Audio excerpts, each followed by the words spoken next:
Uyu mukobwa muri kubona kuri screen yanyu, uyu mukobwa ni umukobwa wari ufite hiti, wari waratwaye ibihembo bitandukanye mu muziki nyarwanda, niwe mukobwa twe twizeye ufite hiti, ariko aka kanya tuvuga Imana yamutabaye, aka kanya tuvugana Imana imwakire mu bayo, bwiza bwiza bw'Imana.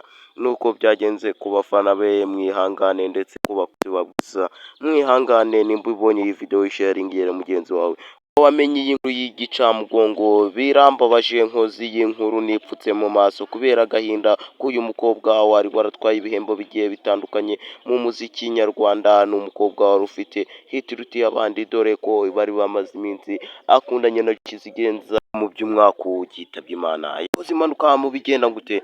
Yaravuye nijoro mu masaa 2 n'igice, aho ngaho yaravuye gukora indirimbo yari afitanye n'uwo bitaga Airways, yari avuye kuyikora mu masaa 2, bamajije kuyitunganya. Airways ari mu bitaro, naho Bwiza bavuga yuko ashobora kuba yitabye Imana. Ntago amakuru twayamenya neza, ndacyashakisha. Icyo ngusaba no gukora subscribe kugira ngo nigasohoka neza mpita nyakugezaho.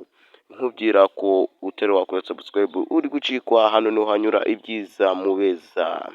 Banyita Rwarujwe, abandi bakaba kakajwi, nje nyita Karimagezi, umwami w'imihanda. Nico ngusaba no gukora subscribe kugira ngo amakuru nkaya ngaya nikagende kabacika, nyaboneka.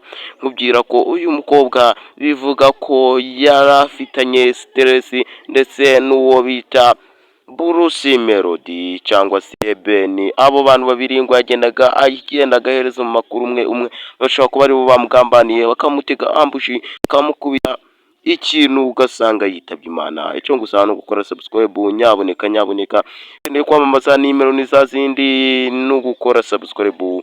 Aya makuru nagariyo narindi kwishakira views, munyihanganire.